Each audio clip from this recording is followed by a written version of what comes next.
अस्सलामुअलैकुम। Classic entertainment channel पे आप सबको दिल से खुशामदीद।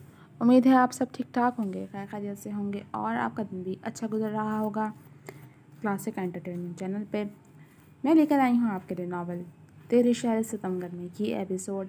लेकिन नावल के एपिसोड स्टार्ट करने से पहले मेरी आपसे एक ही रिक्वेस्ट है कि अगर आपने हमारे चैनल को सब्सक्राइब करके बेल आइकन को प्रेस नहीं किया तो जल्दी से ये दोनों काम कर दीजिए ताकि हमारे चैनल पर आने वाले तमाम नावल्स की वीडियोस के नोटिफिकेशंस आपको बर वक्त मिल सकें और आप हमारे नावल से भरपूर अंदाज में लुत्फ़अंदोज़ हो सकें। तो चलिए मैं शुरू करती हूँ नावल तेरे शहर सितमगर में एपिसोड 27। कभी कभी सालों गुजरने के बाद भी लगता है कि ज़िंदगी रुक सी गई है, कहीं कोई पेशरफ्त ही नहीं हो रही। और कभी कभी एकदम ही ज़िंदगी ऐसी ख़तरनाक करवट लेती है कि पल भर में सब उलट पलट हो जाता है और हम एक जगह नासमझी से खड़े सोच रहे होते हैं कि ये सब क्या हो गया। फ़िलहाल ये सब भी इसी नहज पर थे, बस फ़र्क इतना था कि उनकी ज़िंदगियों ने नहीं बल्कि उस रास्ते ने करवट ली थी जिस पर ये सब हमसफ़र बने एक साथ चल रहे थे। सुबह का नरम सूरज अब आहिस्ता आहिस्ता उरूज पर पहुंचने लगा था, जिसके बायस उसकी तपिश बढ़ने लगी थी। काशान को याद नहीं था कि वो कब बेध्यानी में ब्यूरो की टेरेस में आ खड़ा हुआ था जहां फ़िलहाल ये सब लोग मौजूद थे। ये 8 मंजिला इमारत थी जिसकी बाउंड्री पर हाथ रखे वो खाली खाली नज़रों से नीचे दौड़ती गाड़ियां देखे जा रहा था। तभी किसी ने पीछे से आकर उसके कंधे पे हाथ रखा। वो ताजुब से पलटा तो बाबर को नज़दीक खड़ा पाया। यहाँ क्या कर रहे हो तुम? उसने सादगी से पूछा। सब समझने की एक बेकार सी कोशिश, उसने खालीपन से जवाब दिया। उसकी ये बिखरी हुई कैफियत देखते हुए बाबर ने बेसाख्ता अपने लब खींच कर छोड़े। खुद को संभालो काशान, बीनी को इस वक्त तुम्हारे सहारे की ज़रूरत है। वो भी नीचे एक कोने में बैठी बेआवाज़ रो रही है, किसी से बात नहीं कर रही, सिर्फ तुम ही हो जो उसे संभाल सकते हो। बाबर ने उसे हौसला देने की कोशिश की। पहले मैं खुद को तो संभाल लूँ। उससे झटक कर दूसरी जानिब देखने लगा। पूरी तरह ना सही मगर काफ़ी हद तक बाबर उसकी कैफियत समझ सकता था कि जिसकी बाप जैसी हस्ती उसकी मोहब्बत की कातिल निकल आए उस बेटे के दिल में कितना दर्द होगा। इन बहुत सारे नाखुशगवार बातों में एक बात बहुत अच्छी भी तो हुई है, तुम्हें तुम्हारी सगी माँ मिल गई। माँ जो बहुत बड़ी नेमत भी है और रहमत भी। बाबर ने एक मजबूत पहलू उसके सामने उजागर किया। बाप था तो माँ नहीं थी, माँ मिली तो बाप को खो दिया। पहली बार मोहब्बत की थी, उसका भी साथ नहीं मिला। लगता है मेरी ज़िंदगी में कोई मुकम्मल खुशी है ही नहीं। उसने तरक्की से अपनी ज़िंदगी का जायज़ा लिया और यहाँ वहाँ देखने लगा। मुकम्मल तो किसी के पास कुछ भी नहीं है, फिर चाहे वो तुम हो, मैं हूँ या बेनी। बाबा ने सादा अंदाज में उसे ध्यान दिलाना चाहा कि अधूरेपन की कसक झेलने वाला वो अकेला नहीं है। काशान का एकदम चौंक कर बाबर को देखना इस बात की दलील था कि बाबर की बात ने उसे सोचने पर मजबूर कर दिया है। खैर, दरअसल मैं ये कहने आया था कि आई एम सॉरी, अब तक मैं बिलावजह तुम्हें कातिल समझकर तुमसे नफ़रत करता रहा। बाबर नज़र झुकाकर धीरे से बोला, तुम मुझे कातिल समझते रहे लेकिन दर हकीकत कातिल मेरा बाप निकला। इस हिसाब से काबिल नफ़रत तो मैं अब भी हूँ। काशान इस्तेहज़ाई अंदाज में हंसा। ऐसा नहीं है, उन्होंने जो किया उसके लिए तुम्हें या बीनी को गिल्टी होने की ज़रूरत नहीं है। हर इंसान अपने अमल का ज़िम्मेदार होता है और बरीरा की मौत के ज़िम्मेदार वो हैं, तुम लोग नहीं, बल्कि तुम लोगों की वजह से ही तो मैं उन तक पहुंच पाया। बाबर ने उसका गिल्ट कम करना चाहा। हाँ तो क्यों किया उन्होंने ऐसा अमल? मैं तो उनसे ये सवाल भी नहीं कर पाया कि पता नहीं वजह सुन सकूँगा या नहीं। काशान कहते हुए दोबारा बाउंड्री की जाने पलटा और दोनों हाथ मजबूती से उस पर रख लिए, गोया जब्त कर रहा हो। आशर उनके साथी को इन्वेस्टिगेट कर रहा है मज़ीद तफसीलात जानने के लिए। उम्मीद है वह सब क्लियर कर देगा, जिसके बाद कल हमें कराची जाना है क्योंकि उन्हें अदालत में पेश किया जाएगा, जहां अगर तुम लोग उनके दिफा में वकील के ज़रिए नहीं लड़ना चाहोगे तो कोर्ट हतमी फैसला सुना देगा। बाबर ने दिफा में लड़ने वाली बात यूँ आहिस्तगी से कही गोया उसे खुद भी नहीं मालूम हो कि ये लोग अब आगे क्या करेंगे, अपने बाप का साथ देंगे या इंसाफ का। बाबर की बात पर काशान दोबारा उसकी जानिब पलटा। अगर दादा बेगुनाह होते तो मैं अपनी जान पर खेल जाता, मगर किसी को उन्हें हाथ तक नहीं लगाने देता, तुम्हें भी नहीं। लेकिन सारा अफसोस इस अगर का ही तो है। उसके सख्त अंदाज में टूटे हुए ईमान की चुभन दी। बाबर को इस वक्त काशान पर तरस आ रहा था, बेहद तरस। वो दोनों यूं ही खड़े थे कि आशिर भी उनकी जानिब आ गया। ये दोनों सिलसिला कलाम तर्क करके उसकी जानिब मुतवज्जह हुए। एक और धचके के लिए तैयार हो तुम लोग? उसने करीब रुककर पूछा तो दोनों मुताज्जिब से उसे देखने लगे, जो अब सनी की ज़ुबानी होने वाला इंकिशाफ उन्हें सुनाने जा रहा था। सर, वो हरी आंखों वाला आदमी एक ऑफिसर को ज़ख्मी करके फ़रार हो गया है। आशिर के बोलने से कबल एक ऑफिसर हाँफता हुआ उन लोगों की जानिब आया। तीनों बरक रफ्तारी से नीचे भागे। पाशा बिजली की सी तेज़ी दिखाते हुए वहाँ से फ़रार होने के बाद अब अंधाधुंध सड़क पर भाग रहे थे और उनके पीछे पूरी नफरी थी, जिनमें से कुछ लोग पैदल दौड़ रहे थे तो कुछ गाड़ियों में थे। सीनियर्स अपने जूनियर्स की लापरवाही पर साथ साथ उन्हें खरी खोटी भी सुना रहे थे कि एक मुजरिम ऑफिसर को ज़ख्मी करके फ़रार हो गया और तुम लोग उसे रोक भी नहीं सके। पाशा इस अफरा तफरी का फ़ायदा उठाते हुए अचानक उन सब से नज़र बचाकर कहीं गायब हो गए। सब लोग आसपास फैल जाओ, एक सीनियर ऑफिसर ने बुलंद आवाज़ में हुक्म दिया, जिसकी फौरी तकमील की गई। ये लोग ब्यूरो के करीब ही थे और उन्हें शक था कि पाशा भी यहीं कहीं छुप गए हैं। आशिर, काशान और बाबर उन्हें ढूंढते हुए करीब वाक़ एक पुरानी फैक्ट्री में दाखिल हो गए, जिसके बोसीदल से अध खुले दरवाजे ने उनकी तवज्जो खींची थी। ग़ालिबन ये बड़ी सी फैक्ट्री कई सालों से बंद थी, इसीलिए बस हर जगह ख़राब जंग आलूद में मशीनें और बहुत सारा काट कबाड़ ही पड़ा हुआ था। तीनों अलग अलग सिमतों में खामोशी से उन्हें ढूंढ रहे थे।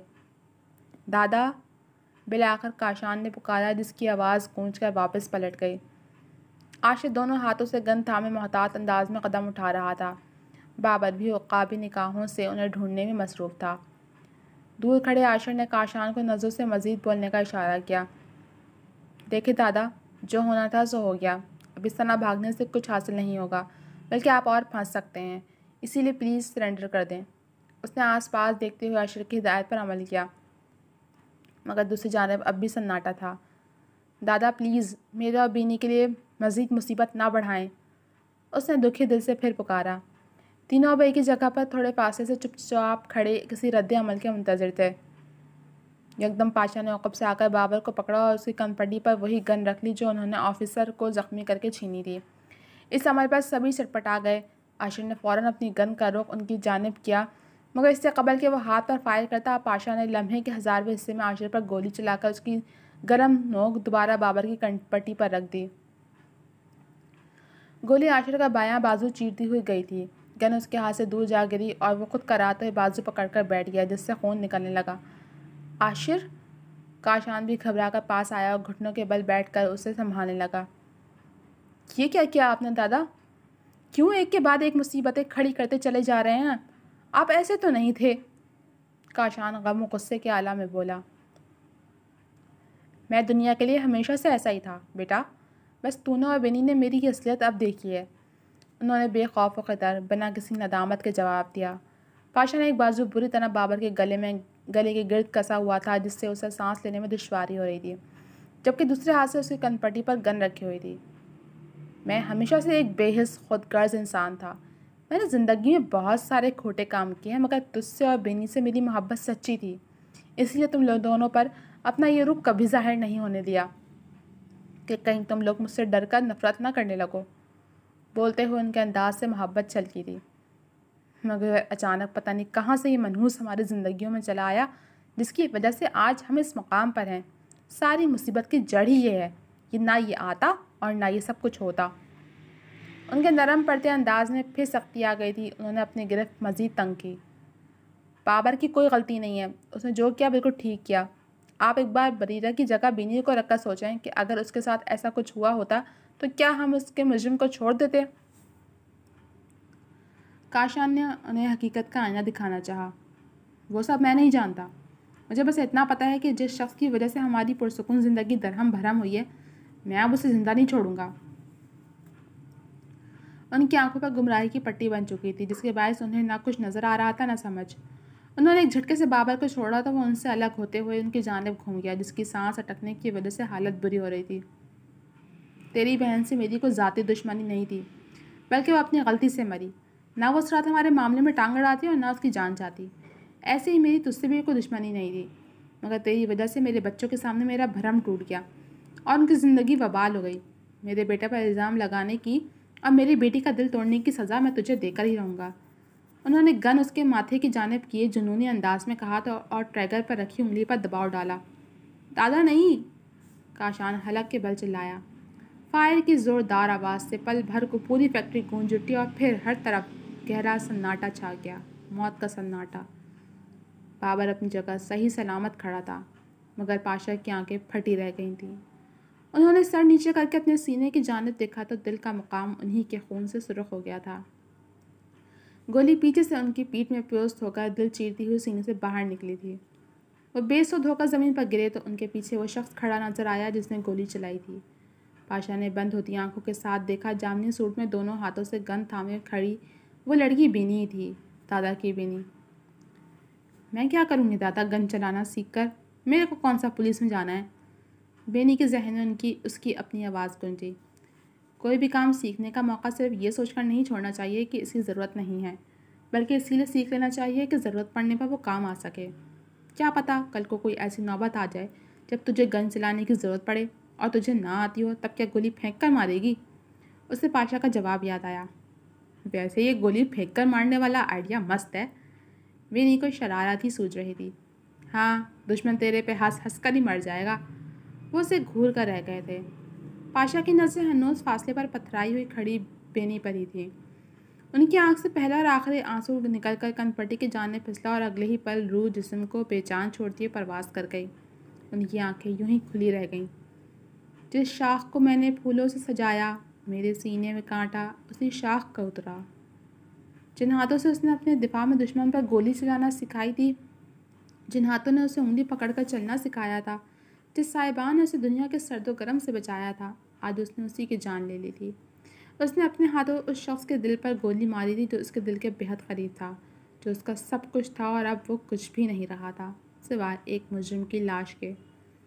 बेनी इन पथराई हुई आंखों से आहिस्ता आहिस्ता बेनी की इन पथराई हुई आंखों से आहिस्ता आहिस्ता आंसू बहना शुरू हुए, जो हनूज पाशा के बेजान जिस्म पर थीं और कांपते हाथों से गन छूकर ज़मीन पर गिरी। दादा! वो कर्बनाक अंदाज में हलक के बल ऐसे चिल्लाई कि दरो दीवार भी उसका दर्द महसूस करके कांप गए। काशान जल्दी से भागते उसे संभालने आया, जो रोते हुए ज़मीन पर बैठ गई थी, जबकि बाबर आशिर के पास आया। बाकी की नफरी ने भी उन लोगों को ढूंढ लिया था। काशान ने घुटनों के बल बैठते हुए बेनी को अपने सीने से लगाया, जो बिलक बिलक कर रोते हुए हनूज एक ही बात कही जा रही थी, मैंने अपने बाप को मार दिया। शाम के पर फैलाते ही जावियार ऑफिस से वापस घर लौट आया था। उसने वाइट शर्ट के साथ पहना अपना ब्लू कोट उतार कर बेड पर फेंका और अब वो आस्तीन के कप खोलने लगा था कि एकदम कमरे का दरवाज़ा खोला। उसने पलट कर देखा तो बाबर आंधी की तरह अंदर आता नजर आया, जो कि काफ़ी हैरान कुन था। बाबर तुम अच्छा। अब इसका सवाल मुकम्मल भी नहीं हुआ था कि बाबर ने एक ज़ोरदार मुक्का उसके मुंह पर रसीद किया, जिस पर वो लड़खड़ा गया। जाविया ने संभल कर वापस सर उठाते हुए अपने होंठ पर हाथ लगाया तो पता चला होंठ फट गया था, जिससे खून रिसने लगा था। पागल हो गए हो तुम, ये क्या कर रहे हो? अब वो भी बरहम हुआ। वही कर रहा हूँ जो कब से मैं अपनी बहन के कातिल के साथ करना चाहता था, बाबर ने दांत पीस कर कहते हुए उसका गिरेबान पकड़ा। जाविया दंग रह गया। ये क्या बकवास है? वो थोड़ा गड़बड़ाया। ये बकवास नहीं, वो हकीकत है जो तूने अब तक मुझसे छुपाई हुई थी। मैंने कोई हकीकत नहीं छुपाई, और तुम्हारे पास इस बात का क्या सबूत है कि मैं कातिल हूँ? संभल कर दोबद हुआ। अभी दिखाता हूँ सबूत। बाबर ने झटके से उसे छोड़ा और अपनी जैकेट की जेब से कुछ निकालने लगा। जाविया के बरहम तासुर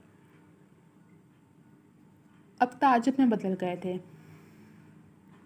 ये उसी इंसान का मोबाइल है जिसे अब तक अपने हुक्म पर तुम कठपुतली की मानंद चला रहे थे, मगर आज न सिर्फ वो पकड़ा गया बल्कि बहुत से राजों पर से पर्दा उठ गया।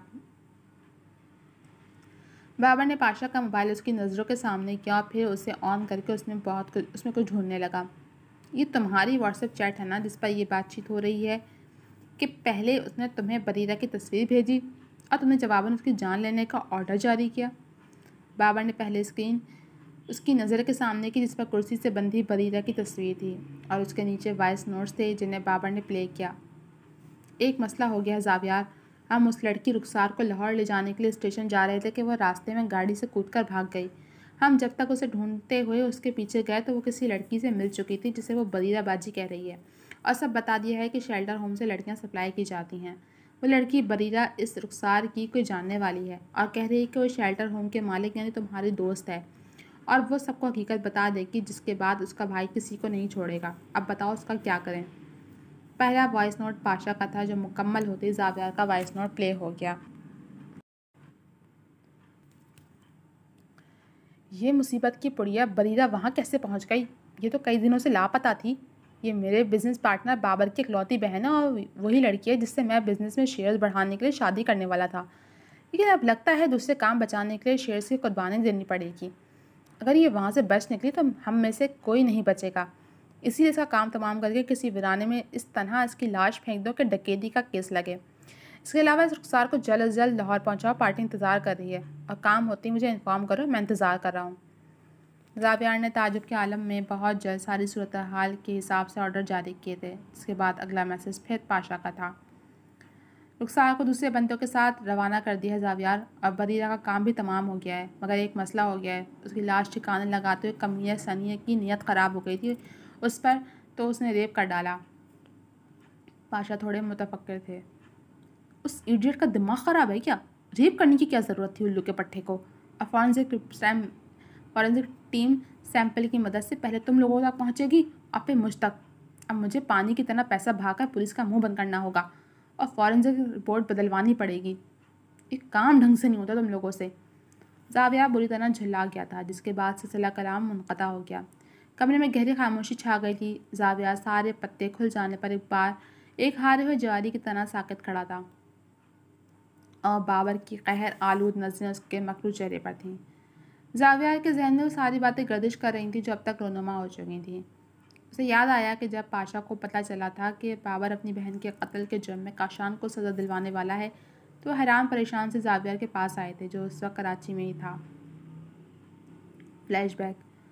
उस लड़की का भाई बाबर कातिल को ढूंढते हुए हमारे शहर में आ गया है और मेरे बेटे काशान को कातिल समझ रहा है।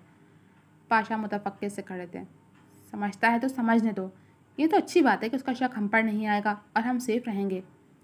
कुर्सी पर बैठे बियर पीते जावियार ने बेनियाजी से जवाब दिया, मेरा बेटा बेकसूर है, वो खामखा सूली क्यों चढ़े? पाशा को उसकी बात पसंद नहीं आई थी। ठीक है, तो फिर तुम सच बताकर उसकी जगह सूली चढ़ जाओ, क्योंकि असल कातिल तो तुम हो ना। उसने कंधे उचकाकर मशवरा दिया। मैंने तुम्हारे कहने पर कत्ल किया है, असल कातिल तुम हो। उन्होंने याद दिलाया। हाँ हूँ, और मुझे इस बात पर कोई प्रॉब्लम भी नहीं है, लेकिन तुम्हें हो रही है तो तुम शौक से सूली चढ़ो, क्योंकि अगर तुम अपने बेटे को बचाने की कोशिश करोगे तो तुम्हारी असलियत सामने आएगी और ख़ुद को बचाओगे तो बेटा मारा जाएगा। अब सोच लो तुम्हें क्या करना है। वो कहकर इत्मीनान से बियर पीने लगा। पाशा गहरी सोच में पड़ गए। वह सही मायनों में दोहराए पर आकर खड़े हुए थे। इस मसले का कोई तो हल होगा, उन्होंने एक उम्मीद के तहत पूछा।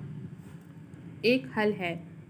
बाबर को फ़िलहाल तुम्हारे बेटे के अलावा अफजल नामे एक टैक्सी ड्राइवर पर भी शक हुआ है, जिसकी टैक्सी में उस रात बरीरा स्टेशन जाने के लिए निकली थी।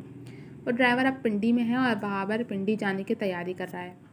अगर वो बाबर के हाथ लग जाए तो मैं पुलिस से प्रेशराइज करवा कर उससे कबूल करवा सकता हूँ कि कत्ल उसी ने किया था।